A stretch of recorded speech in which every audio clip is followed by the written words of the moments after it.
Yes, yes, yes. This is another episode of Wake Up African People, and this is your host, the Truth Doctor, Akbar Ralston, and we have tonight the Empress of Empress. We know her from back in the 80s. She's been fighting hard for years, and now she has reemerged in Hidden Colors 2 and 3, I believe. I hope I'm not wrong, but I know about 3. And she has reemerged again for the younger people today to see who she is and what she stands for and the truth that she brings and the light that she brings to our people. The most honorable Shahrazad Ali. And we want to thank her for coming to Wake Up African People and bringing her opinions and bringing her truth to uplift our people. And I usually let the Queen on the show ask the first question, but I want to ask this first question, then I'm going to pass off to Sister Seshat and Brother Astro Black. He's black and blacker than ever, as always. And my first question to you, how did you get involved with the Hidden Colors Project, Queen? Actually, I'm in 1 and 3. 1 and 3, okay. Hidden Colors 1 and Hidden Colors 3, right. I got involved because I talk about issues on the domestic side of our lives, which really controls everything else we do. And nobody else generally talks about that. Most of the people that we have discussing things, when they talk about black people, they either talk about, as I said, what we did in Egypt 5,000 years ago, or they have a whole lot of Jeopardy facts and things, that we didn't know. And so the brother Tariq, he needed someone who produced it. He needed someone who could talk about that, and he needed someone that the people knew about and who had credibility with our people. And at that time, I was already on the Dr. Drew show. And so that, of course, gave me a lot of visibility. And so he wanted somebody. He wanted a sister who could talk about those kind of things. And he already knew me from the Black Man's Guide to Understanding the Black Woman, that book. Mm-hmm. And so they just needed a sister who could come in and talk about some other things other than our history in Africa and what happened to us in slavery. Well, he made the right pick. I can say that. And now I will be passing the mic off to Sister Seshat, Kaket Aminet, and she has some questions for you. And then Brother Astro Black will come back, and then we're just going to let you flow the way you do. Go ahead, sister. The mic is yours.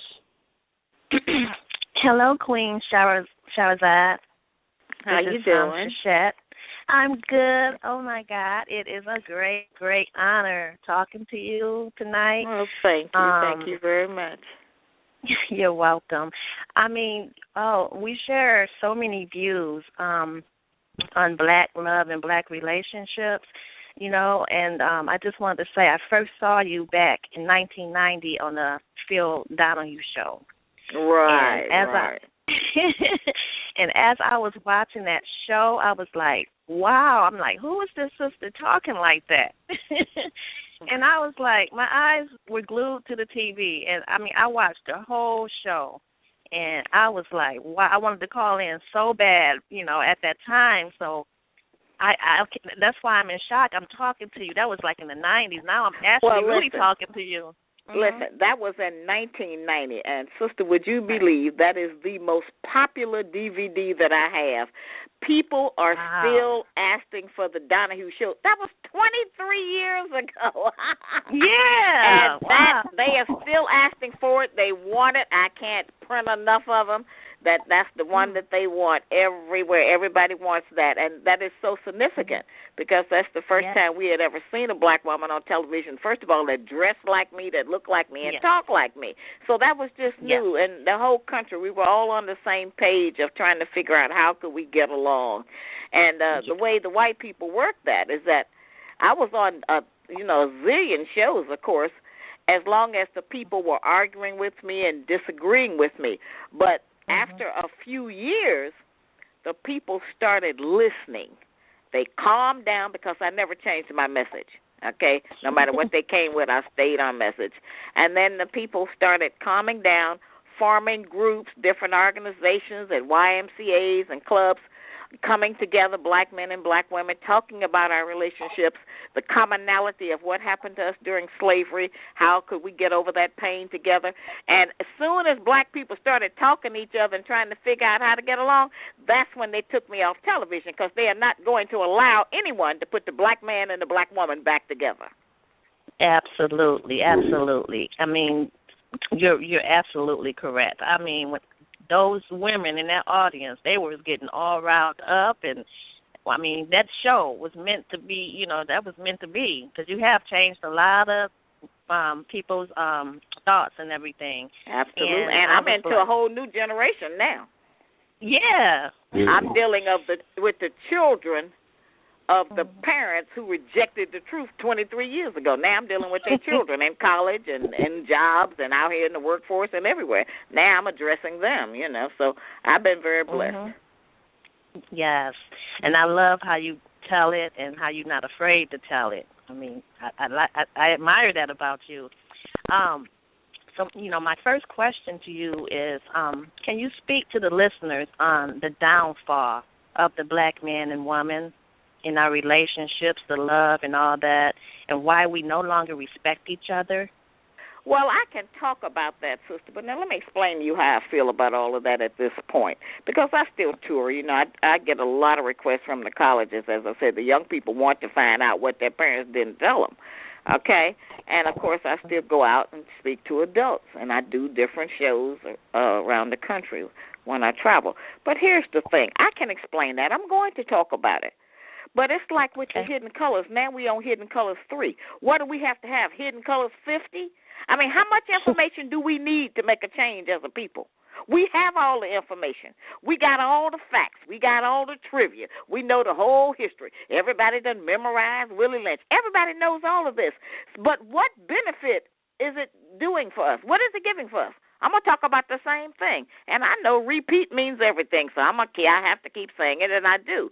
But how much information do we need, as I said, before we can do something different as a people? Where does that start? Right. Because at this point, it's almost like people like the Hidden Colors because it's entertainment to them. They get to read and say, that's right, yeah, that's true, she right. But, okay, after we're right, then what happened? We know we're right. Exactly. Yes, exactly. And so that's frustrating to me because, as I said, it's almost like our people, many of us, we want validation, but even after we get the validation of the truth, it doesn't change our lives. It doesn't change how we spend our money. It doesn't change what we believe in. It doesn't change how we raise our children. It doesn't change what we eat. So what is the point? Mm-hmm. That's my question to y'all. What is the point?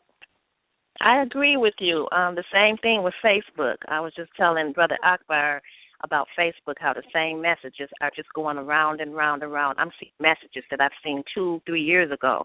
I mean, the same thing is going around, the same messages, and no one is doing anything about it. Like you said, it's like if it's not doing any good, then why keep on posting it?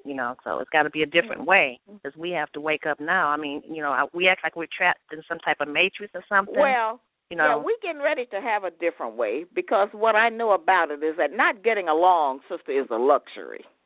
We have the luxury as men and women of not getting along, of not dealing with our children, not accepting responsibility, of running around or doing a lot of things that we can't accept the truth about, telling a bunch of lies. We have the luxury of all of that now. But the tighter the economy gets, we're going to stop a whole lot of the nonsense we got going because as women, we're going to need a man to protect us. We're going to need a man to help us get food, to help us maintain a place to keep our children in, And I know that many of us as sisters think we don't need a man, but we have it very clear. We really have so many examples in our life that we need a man.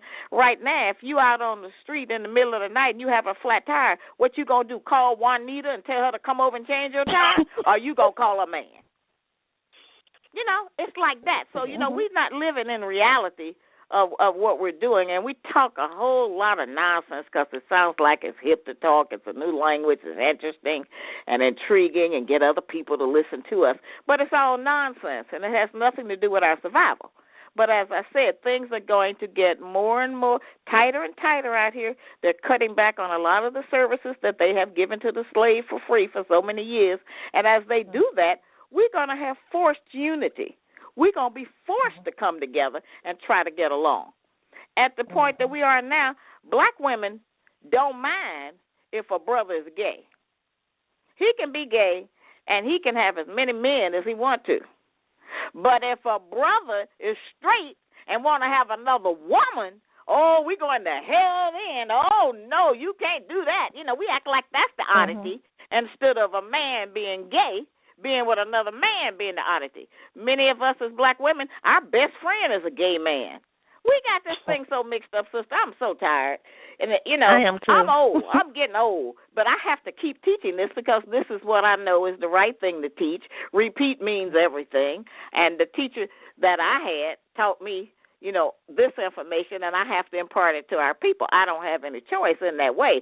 But it is very frustrating, and I understand today why you have to be divinely sent to our people in order to keep working with them, because the Negro in America get on everybody's nerves. Okay. I feel your fire. Oh, man, I do. And I agree with you 100%, And I had my phone muted. I had to unmute it so y'all can hear me laughing at that because it's almost to the comical state how our people like this oppression and this servitude that they in.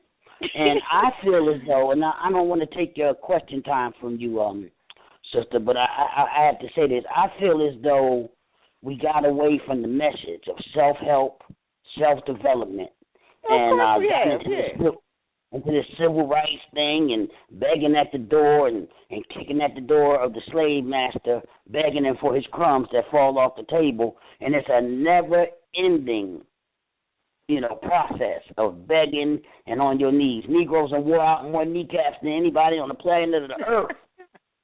That's true. Begging the white man. And I just want to ask you this question, then I'm going back to the sister. Astro, don't worry, we're bringing you. Because Astro, let me tell you this, Astro is the one who's responsible for us getting your phone number in the first place. Because we just to talking, and we just to talking and everything, and he said, I had Shahrazad Ali's number, and I just called her one day, and we was talking like we knew each other and stuff, and I didn't understand. Oh, we ain't talking. Astro living in a dream world, Akbar. Astro is dreaming. He called and left a message. I've never talked to him. Hey, everywhere I go, everybody know me so well. They been to my house, they drove me around, and I don't know nobody. You say you wish you did have all them accommodations and stuff. But actually, it's like that. I was telling Queen Seshat how when I talked to you, it's just like somebody I knew. It's just like you had one of the personalities. You know me. That's why people do that, because you know me. Yeah, everybody know me. Yeah. I'm your mama. I'm your sister. I'm your wife. I'm the mother of civilization. So you do know me. Yeah. Mm-hmm. Yes, and I just want to ask you this question. I'm getting ready to go away from my question because this is: do you consider yourself an alpha woman? What does that mean? Like a dominant black woman that's just not dominating over men, but just one that stands out.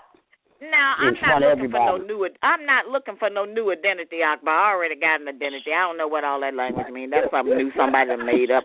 I'm not into that. I am the mother of civilization, the queen of the universe. That's good enough for me. That's who I am. Yeah. Ashe. Yes.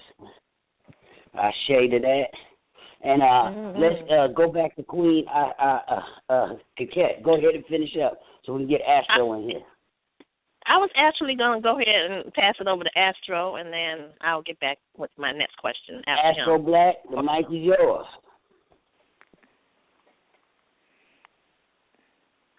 Is Astro with us? I can't hear it. I don't know. We might have lost Astro. Let me look. Okay. Okay. You know, Astro. Okay. Well, let me ask you my question.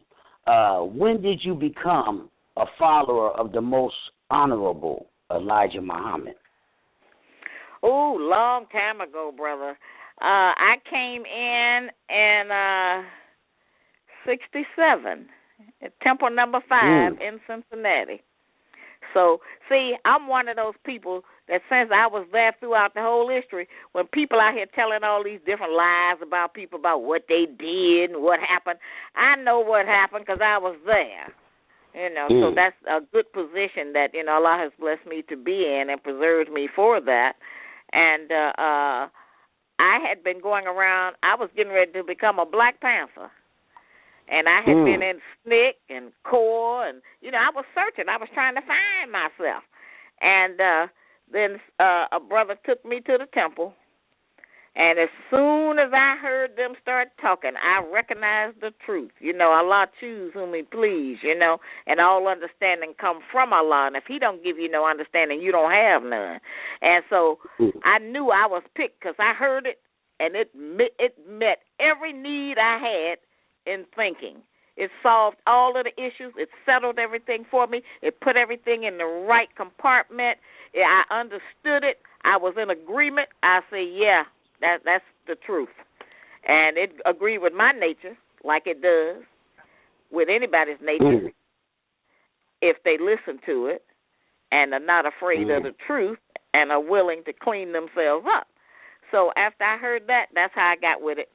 And you know, the Nation of Islam was never really designed to be a place where people just went in there and stayed their whole life.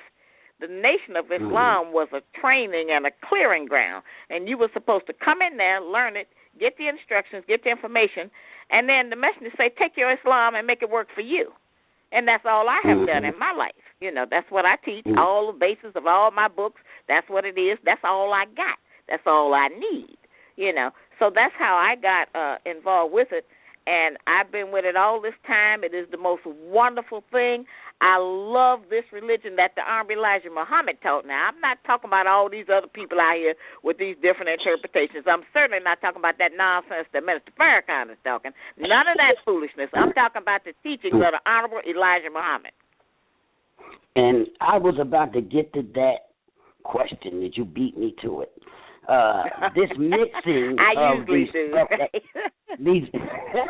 mixing of the so-called teachings of the most honorable Elijah Muhammad with L. Ron Hubbard's work. Oh, please. Well, it was already a bunch of foolishness before he got to that. That just has been the crowning. That was the the crown of the whole story. The icing on the cake, that's what I was trying to say. That's just been the icing on the cake with that nonsense. You know, the last thing the Honorable Elijah Muhammad would have done was put us back in anything called the Church of anything, of Scientology, that was run by some devils, you know. So they got a bunch of confusion over there. Those poor people don't know who God is, self-God or the devil.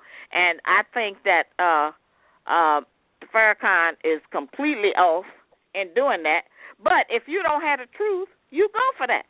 You know, Wallace proved that you could trick them into anything, the believers, and so then he just has been able to come in and just trick them on further. So now they just completely confused and tricked up in there. But, you know, I don't care what he does. That's really his business. I just don't agree and like him saying that those are the teachings of Honorable Elijah Muhammad, because that's a lie. That's not the teachings of the messenger. And he have a right, Farrakhan have a right to teach anything he wants to, but don't blame it on the messenger. Yeah, that's what gets me wrong, because I visited the messenger's brother before he died in Detroit, the Supreme Minister John Muhammad, and what he had to, I knew him. What he had to say about him was, you know, and I like this, and this is another question I want to ask you. Elijah Muhammad's son Warif Dean died and left a void in the leadership. There was nobody really to stand up and take over. He didn't leave no void. He didn't leave no void. He had already turned his so-called groups over and made them all autonomous. Everybody was running their own little area anyway. He was not.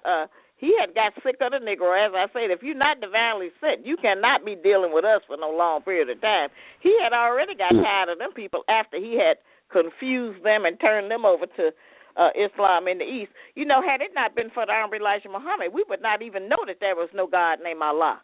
Because all of the Arabs and the Eastern Muslims that were in America, they didn't come for us. They didn't tell us nothing about Islam, and they didn't invite us in. It was only that the Honorable Elijah Muhammad gave us some instructions, and he told us that it was not the same religion they taught in the East. We needed something else. And he brought that from God himself, Master Farad Muhammad. Now, I don't ask nobody to believe that. I don't care what anybody else believes. That has worked for me. It is the truth. It has helped me raise my children and grandchildren and has put me in the position that I'm in now. All of the greatest people that y'all admire got taught by the Honorable Elijah Muhammad, and that's, what is his name, Muhammad Ali, Malcolm X, Malcolm Shabazz. Shabazz ain't no Arabic name. Shabazz came from the Nation of Islam. You know, he didn't get that from the Muslims in the East, the Sunnis or none of them. All right? And what is his name, even Minister Farrakhan, me, all of us, we're the greatest people in this society, and we had the same teacher. A little black man from Georgia. Okay. Well, this question here, and I mean, I've never seen y'all together on anything, but did you know Dr. Khalid Abdul Muhammad? Yes, I know him. We was together all the time. What you talking about? You didn't see me. We did a lot of colleges together. And we met up all the time. We would have dinner together and we would argue and fight, and because I didn't agree with Khalid going out cursing all the time, and I told him he was a savage and that wasn't necessary to teach civilization or to teach the messenger's teachings, you know. But he always wanted to cuss. He was so ghetto, and he wanted to, you know, GD this, MF that. And so he would ask me to attend certain affairs with him. I said, I'm not going anywhere with you all acting like savages and talking like savages. I said, you know, that's disrespectful to me, to all the elderly people and the children in the audience, so I'm not going to do it. And so we would have those kind of debates. But, yeah, I knew him well. So how do you feel about what went down between him and Minister Farrakhan? Oh, I don't know really all of that, what happened. I don't know what happened, so I don't even comment on that. But I do know this. None of us get along with each other, so, hey, that's just another example, you know.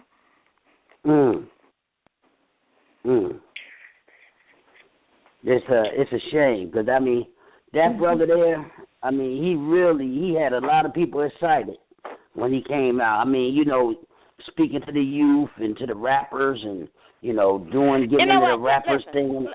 Yeah, let's go over that. See, now that goes back to, like, Malcolm. Malcolm had a lot of people excited, too, because Malcolm was a good speaker. Farrakhan is a good speaker, okay? But you have to go and look at, but what did they build? They didn't lay one brick, establish one school. They just went around talking. And because we as a people, we want a good talker. We love a dead hero because there's no accountability. Everybody was so great. If Malcolm was here right now, the Negroes in America would not be following Malcolm. They wouldn't agree with him, you know. And Khalid, he was going to burn himself out anyway. You know, I saw that coming. He was one way or the other. He was going to burn himself out with the rage that he kept trying to teach. That was not what our people needed, you know, just something else to make them get excited and do nothing. So, you know, like it's a bunch of brothers up in New York. All they do is debate and discuss and debate. Because as long as they're doing all of that, then they don't have to build anything or do anything. They can just sit around and talk every subject to death. Who was who? Who is really God? Who was the first people? Who was the last people? Who is the devil? That's all they do is just discuss all of that. We got all of that settled already. Let's do something. Let's build something. You know? And we don't have a lot of examples of that because the people have lost the will to do any work, and they just want to talk. Mhm. Now, I think we got Astro Black back. Astro Black, are you back? Yes, can you hear me? Yes. I can me, hear you. Astro. How you doing, Astro? I hear your voice now. I remember your voice. All right, honorable Queen and Mother. You was having some kind of problem on campus, in college or something, right? Yeah, look, and then to not to backtrack too far into history, but we spoke in real time on your phone when I calling you about your textbook. Are you still a slave? And I was telling you about how much clarity and how much clarity it brought into my life. And so we talked about that. You know, I was using my government slave name at the time. So you probably didn't know me as Astro at the time. But you gave me a lot of. I remember your voice. I think, and you will excuse me. You know, I talk with a whole lot of people, brother. Absolutely. And so sometimes I can't remember everything, but I always say the same thing, so it's never any confusion about what I said because I always represent the same idea. Absolutely, and we thank you for that. Thank you for being here. You honor us by elevating the conversation and consciousness with your presence. Oh, yes. I like to do these kind of little shows because, you know, then I reach some different people, and it give y'all some more credibility, and so I enjoy doing this, and I'm glad to be with y'all tonight. Yes, Queen, and thank you again. But as far as you know, the impact that you've made, you know, I've known you, you know, since the '90s as a charismatic and dynamic speaker, a keen observant, and someone who brings a critical and insightful political and social analysis to the conversation, among other things. And then, you know, in the tradition of Ma'at, you bring balance to our awareness and consciousness in a way that we're able to combat the dual edge of sexism and racism. So I believe that you said you're the mother and the originator. I think you're also an oracle of our time. Like so many others, you were here as a prophet. I'm not no prophet, brother. I don't have no new information. I'm just teaching the information that was given to me. Right on, and so humble. And but I wanted to back in your test booklet, Are You Still a Slave, which for our audience she wrote in 1994, which is a test booklet that explains sort of the mentality and the behaviors that black people in America and also globally recycle and predictably reinstitute in as far as themselves that were holdovers from the seasoning process during institutionalized chattel slavery. That book teaches you and gives you a test to find out how much of a slave are you still acting like even without a slave master. That's what it does. Right. And the book itself and the subject matter that you brought, I thank you for writing it, but it also brought me a profound sense of clarity and validation. And, you know, personally, it helped me explain sort of the intense conflict that I in my own personal life, especially as an adult, that I navigate professionally and personally and socially with white people, but even black people. Because, you know, quite frankly, going through some of the questions in your book, I realized that I reject in a very conscious and even subconscious way a lot of the assumptions and the pretext of white supremacy, and that's what gets me in a lot of trouble. That was what I was really calling you about. But on the subject of your book, I wanted to ask, what was the literary, historical, and in so many ways also the practical process that you had to undertake in order to put that book together for our people? If you would be so kind to share. I just studied, brother. I studied, you know, mostly the teachings of the Honorable Elijah Muhammad, and then of course I studied, you know, the other scholars that we have had over the years. I read a lot of old documents, and I looked at our contemporary behavior. and did a comparative study, and found out that we were acting just like we act in slavery. We still do. We act worse now.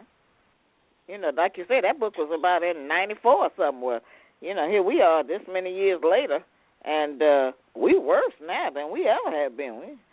It's just awful the way we have backslid and just completely lost to the knowledge of ourselves and living a beast life. Our men, women, and children. Right. And one of the questions that really caught me off guard, but like I said, brought me the kind of clarity and resonance that I needed at the time was one of the attributes of a slave is, in your words, acts happening animated around white people. And you gave particular examples of you on the elevator, which was funny. Yeah. And then also on the job, and like me personally, like I'm perpetually fired. I'll be the most diligent and hardest working, and quite frankly, my record will be clean, but I have the tendency to stand up for myself and then come into. Well, now let me tell you how to handle that, Astro. Let me tell you how to handle that, okay? Don't keep going on the white people job, falling out with them for hating you and not wanting to give you justice on their job. The thing for you to do is to figure out how to do something for yourself so that you can either work with other black people or work for yourself so you can work toward independence while you are young. And maybe you'll get to it before you're old. But if you're going to go work for the white people, then go in there and work and keep your mouth shut and do your job. Because they don't have to even give us no job. We all begging every day for one thing or the other. But if you're going to go work for them, then do your job. Get a man a full day work and then go home. But don't go in his job trying to convert him. Ain't no redemption in him for you. Yeah. Don't try to convert him, make him do right. Right ain't in him. Right is in you. So what you need to do is to go and figure out how to do something for yourself. If it ain't nothing but sell papers, it's freedom. And we have to work toward freedom and stop trying to figure out how to normalize our captivity, how to act like everything we go through is okay and it's normal. We can't do that. It's impossible. It's against your nature. So stop fighting with the devil. Just go get a job of your own. A point well taken, of course. And liberation that was the greatest message. Yes. That was the greatest message ever given to us. Do for self and separate from this devil. And I still call him the devil. I hope I ain't hurting nobody's feelings out there. But well, you know what the Army Elijah Muhammad said? The Army Elijah Muhammad said, I'm not going to have to convince you that the white man is a devil because the white man will convince you himself. Mm-hmm. And he's already done that. We just don't want to believe it. He's doing that every day. Every day. Negroes, they're in denial. They're in denial that they are right next to the devil and living in hell, in the hell of North America. Well, we just have so much of our own self that we need to work on. Never mind what he is. Let's look at what we are. He's a devil and we are fools. So I don't know. Neither one of them stands up too well. We in bad shape either way. But we have so much work to do. I probably won't be here to see it, but it's going to happen. The history is going to complete itself, and we just have to try to do the best we can and lead by example. We have to try to do that because right now, and this new technology, all the black people on Facebook telling all their business and they, they just making a dossier on everybody. They know everybody's business that's on Facebook. That's just a confession chamber, and our people are so despondent. You watch them walk down the street, and all they do is talk on these cell phones. We don't have nothing to say of value. We don't have nothing to talk about of value. We're not doing anything but running up bills to pay some other people, make sure that they rich and can go home and take care of their family, you know. And I was trying to think, what did we do walking down the streets before cell phones got popular? We wasn't talking to each other that much because a lot of times people be walking by themselves, you know. But I look at now, everybody is on the phone. Little children on the phone, on the bus, everybody on the phone. That is so ridiculous, you know. But that's out of this loneliness that we have. Well, black people is a special case. The sister said that we're suffering from post-traumatic slave disorder. And Astro Black, I'm not trying to take this from you. Go ahead and ask the rest of your questions. Thank you, Brother Akbar.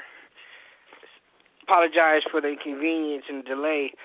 Sister Ali, you talked about how you have made a comeback recently on the Dr. Drew show and some of these CNN and corporate media outlets, and they brought you on to sort of stoke the fires and whatnot while you're actually trying to do a lot to enlighten and elevate the conversation and consciousness of people everywhere.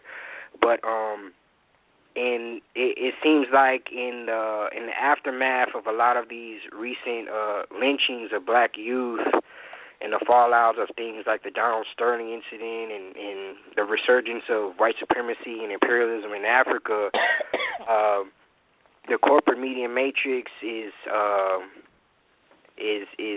committed to a conspiracy of silence on issues of racism and sexism, despite all the evidence. And like as you said, in the technology, people are videotaping it now, and even more so with more. So even more. What is your question, Astro? I get your testimony. I understand. Now, what is your question? Being privy to the corporate media matrix, like, can you tell us what are some of the inner dynamics of how misinformation and miseducation are used systematically against, to sort of berate attacks on someone like you, and also to confuse the issues that are very clear? We already know. Once again, we already know how that's done. They just lie. It's not no big, deep, technical thing. They just lie. They decide what the news is, and that's what they put on. They misrepresent the truth, okay, and they lie. It's real simple. It's not anything deep. Just abject denial. Right. They control it so they can do. They control it so they can do that. Your every thought they control. Sister Ali, black people, as far as I'm concerned, and I think the white man is stretched kind of thin, and we really are more like on an automatic, systematic, remote control slavery, and, we don't want to build because the first thing you believe, the white man going to tear it down if we build it, and why should we build anything because they're going to destroy it. Do you think that black people are just overzealous with thinking like that because they're not tearing these foreigner stuff down that they're building over here? No, we are just lazy. We have gotten away from working. We are dependent. We are used to going to somebody else for different things. And I remember that brother Clarence, 13X, back in the day. He was the head of the 5%ers, okay? And I remember the media interviewed him one time, and they were talking about, the fact he had, had all these brothers out there he had taken the messenger's teachings and rewrote them and made them up more excitable, I guess, to the younger brothers or whatever. And they didn't have to clean up or do a lot of things that you had to do to follow the messenger. You could just memorize the words that they had and say, have some signs and things and say you was a 5%er. But anyway, once they had asked him, the media had asked him in an interview, well, tell us, what do you want, Clarence 13X? What is it that you're seeking? He said, all I want is a job. I just want me a job. Now, that tells you the mentality, okay, of our people. Think there is a job God someplace, and if you pray to the job God, he will give you a job, okay? And when the biggest trick that's ever been played on us is that you can get rich working by the hour. There's no such thing. In America, you got to have something to sell, whether it's yourself or a product or a service. And those are the type of jobs we need to be going toward, work that does not require a computer to do it. See, there are a lot of jobs that a machine can't do. You know, plumbing, woodworking, car repair. There's a whole lot of different jobs that are available. And those are the jobs that we need to be teaching our youth and our adults and training them to do. Woodworking, carpentry, different things, you know. But those are jobs that a machine can't do. You got to do that. A person got to be able to read, count, and spell, use a ruler, and do those jobs. And that's the kind of work we should be seeking out to do instead of just constantly thinking we going to a job fair and the white people going to hire us. You know, the messengers say there would come a day when they couldn't hire their own, and we're in that day now. We're in that day. Mm-hmm. And so we should be trying to figure out how to do something, you know. But that's an old story. You know, we so far behind now. A lot of people, you know, but now we have some people. Some of our young people are out there doing some things, you know, in branding and clothing design and hair products. You know, they're doing some things, you know, like that, which is good. But, you know, we also need to have some people going back to the farm and figuring out how to produce us some food, because we're at the complete mercy of the white people regarding eating. That's every one of their stores, you know, no matter what it is. We are at other people's mercy about food. Exactly. And that's why the Honorable Elijah Muhammad had the ranch and the farm, and, you know, they sold fish door to door. I mean, my mother was like, you know, they were really, they didn't like Muslims. I ain't no Muslim, I'm a Christian. You know what I'm saying? Back in the day, it was dangerous. I remember I got whipped when I told them I was a Muslim.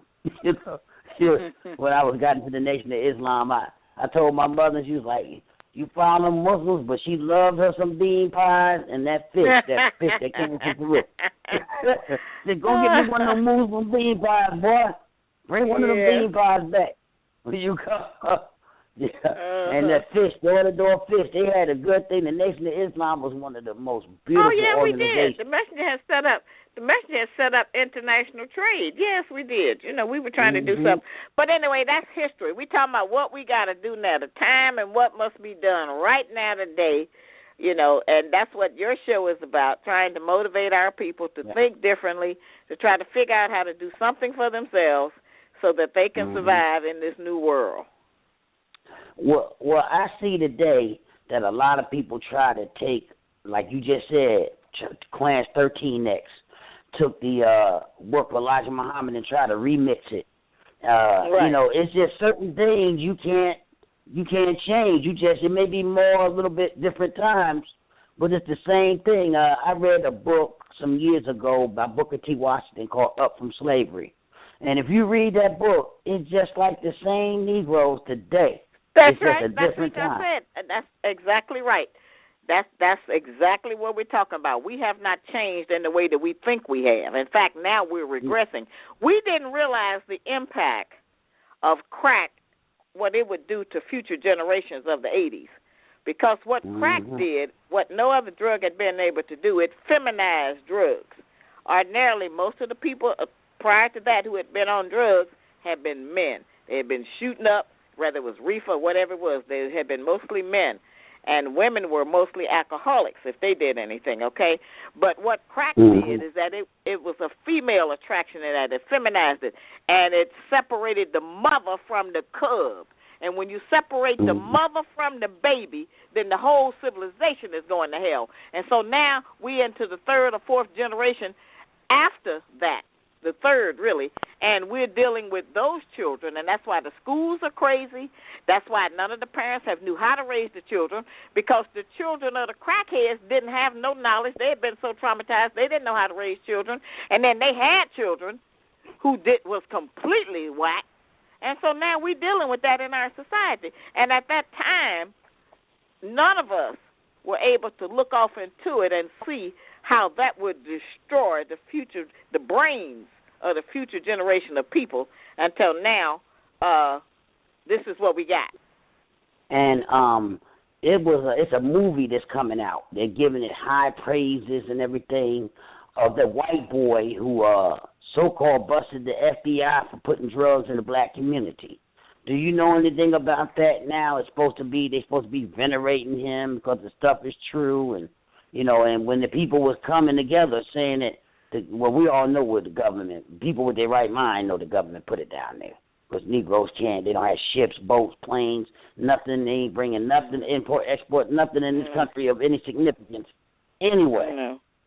Now venerating this white boy, saying that he was right. What do you think about that? I know it ain't going to be no change in the Negro's mind. Right, but so I don't think anything about it. It's just some further proof. Like I said, I don't know how much more proof we need about anything. It'll just be something else to look at and be entertained by. It doesn't mean anything. Listen, let me tell you this. The book, The Black Man's Guide to Understanding the Black Woman, is on Amazon.com. Yes. So your listeners need to go there and order that online and get go that ahead one. And just run down all your books. And I got I have the Black Woman's Guide to Understanding the Black Man. Are You Still a Slave? Things Your Parents Should Have Told You. Urban Survival, and How to Tell If a Man is Gay or Bisexual. And I have a coloring book day by day. Now, because I travel so much, I be out of the books almost all the time. So right now, what we have is The Black Man's Guide to Understand the Black Woman, a few copies of How Not to Eat Pork, I forgot that one, and a few copies of Are You Still a Slave? So if you want any of those, you go on there. And if you can't find Are You Still a Slave and How Not to Eat Pork on there, email me at Sister Shahrazad Ali at yahoo.com. Sister Shahrazad Ali at yahoo.com, and maybe I can get you hooked up. And all you people that be out there listening to our radio show, Wake Up African People, we have went to 18,000 listeners. Buy this book, support this sister. She's been out here for years trying to give y'all basic information how our people going to uplift themselves out of this traumatic situation that we've been in for a while, too long. And the sister's been around for a long time, doing what she's doing. Like she said, she stayed on message. Her message has not changed since I've been listening to her from day one, since I seen her on TV, because I seen her on TV too on the Donna Hughes show. I'm going to bring in a caller, and then I'm going to go back to Queen Seshat. I'm going to bring in this caller and see if they have any... because we're getting up on... we only have 8 more minutes, and it'll be 10 o'clock, so we need to... Actually, I gave you a 90-minute slot. So we have 90 minutes. I don't want 90 minutes, but I don't want 90 minutes, Akbar. That's too long. Okay, no matter when you're ready to cut off, we're going to cut off. It don't matter. So let me bring this call on in there. We'll take a couple of calls. Go ahead. Okay, caller, do you have a message or a question you want to give us, the people, or a question you want to ask the sister? Telephone number 3585. Do you have a question? Hello? Yes, I hear you now. Okay. Yes. I have put the phone on mute. I got a million kids in the background. But, yes, what if a woman is tired, I know this may sound crazy, is tired of trying to love the black man because he wants to have this buck mentality, and you're just fed up. And sometimes you feel like, I know that I need a man because I want a man, because I want a male figure for my son to have, but you're just tired of that, of the black man. And so, hey, I can just probably just be by myself and be happy. So what if you have gotten to that point? I got it, sister. Okay. If I don't really have any answer to that other than if you think you can be by yourself and be happy, I think you ought to try that. Okay. Try being by yourself and see if you're more happy. Okay. I don't think that'll work, but go ahead and try that. You don't think that'll work? This is what we deal with. Okay. We know that our man has a lot of problems. We have the only man on earth where everybody hates him. His mama hate him, his woman hate him, his children hate him, society hate him, the white people hate him, the Asians hate him. Everybody hate our man. Okay? So he under a lot of pressure. And it make him act silly. It make him act ignorant. He didn't grow up and get ignorant. He was ignorant as a little boy, but didn't nobody intervene. So then that's what we got left. When he get big, then we got to try to deal with him.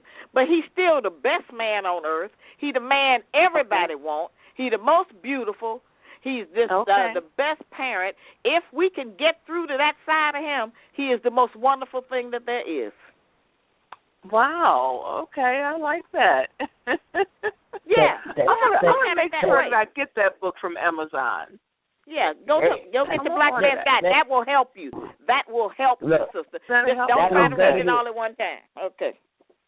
That was better. That what you just said was better than anything I ever heard Maya Angelou say. About the black man. Thank you so much. I felt my chest expanded. I started feeling good. You were sure a good motivational black man speaker. Yes, sir, I am. That's right. You stick up for the black man because that's what the black man is supposed to do. And the black man is supposed to stick up for her and be the shield. You know, one sister told me that, a sister told me I don't want no man because he ain't got no money. And he said, well, if a brother come in your house, what would you rather have? Throw the money at him or have a man to protect you? You know, because you ain't going to throw no money at to protect yourself from the burglar. The man is your shield. Right. That's what the African sister told me. Now, do we have another call? No, that was a caller. That was it then. Okay, so we're doing good. That was the other caller. Let me look to make sure. Now, is Queen Seshat Coquette? Are you yes, with us? Yes, been waiting patiently for one more question. Go ahead, Queen. Okay, sister. Today, in society today, I'm very frustrated at what I'm seeing. As far as all the interracial couples now that you're seeing, it's like on the rise now, especially on television or Hollywood and everything like that. What are your views on that? Well, I think you already know my views on that. I'm not in agreement with it, but that's the time we're living in. The white man has always had access to the black woman. What's new is the black man having access to the white woman. That's what's new, and it's creating a problem for all of us. And there's nothing we can do about it because right now, opposites attract, likes repel, so it's very difficult to get in between that or separate any. And the messenger said that near the end they would offer their woman to the black man, and so that has happened, and he has accepted her gladly. And so it's nothing we can do about that. We can just live by example and lead by example and try to stay with the man God gave to us instead of going looking for a man in another race. Okay. All right. Thank you. Mm-hmm. Yes. So we are coming down. We're going to let you up out of here. We got 2 minutes left, and I just want to say how happy we were to have you, and I'm hoping to have you again in the future. And Astro Black was responsible for getting you in here. He gave me the number, and I made the call, and we're so happy to have you to give your point of view. I have enjoyed it, and brother, I don't just have no point of view. I give you all actual facts about the times that we're living in. This is not my opinion. This is exactly what's going on and the solutions to what's going on. I can't take any credit for it in that way because I didn't teach myself. You know, I told you who my teacher was, and that information is tried and true. Elijah Muhammad. That's right. It's tried and true. But I mean, we are watching his predictions come true one by one. He said the last thing that the white man would do is give you his women to trick you and confuse you, and that's going on. That's going on out there. Because see, a lot of people don't want to believe him because he said Allah, but they say I saw, or I said, or something. It's all the same thing. It's the creative force. But this brother here was definitely a messenger, you know, to our people, because you can see, see what he said. I mean, the man's gone, and you can see what he said come true. He told us about this wicked people, and the best thing, that far as I'm concerned, that the Honorable Elijah Muhammad brought was discipline to the black man, and that's what the black man and the black race, period, is lacking, discipline. Yes, sir. So listen, I want to thank you all for inviting me on. It's certainly been my honor. I have enjoyed this, Seshat, and what his name? Ogos, what's his name? Astro. Astro. Being here as well. Yeah, he's a strong little brother, and I want him to be successful. And I want all of us to be successful and to be able to stay on the right path. And I thank you all again for inviting me, and have your listeners go to Amazon.com and get the Black Man's Guide and try to change their life. Okay? I'm definitely going to get that book, sister. It was a pleasure talking to you and everything. Well, thank you so much. I appreciate y'all. Assalamu alaikum. Assalamu alaikum. Wa alaikum salam. Wa alaikum salam. Good night to all those who came to listen to this episode of Wake Up African People.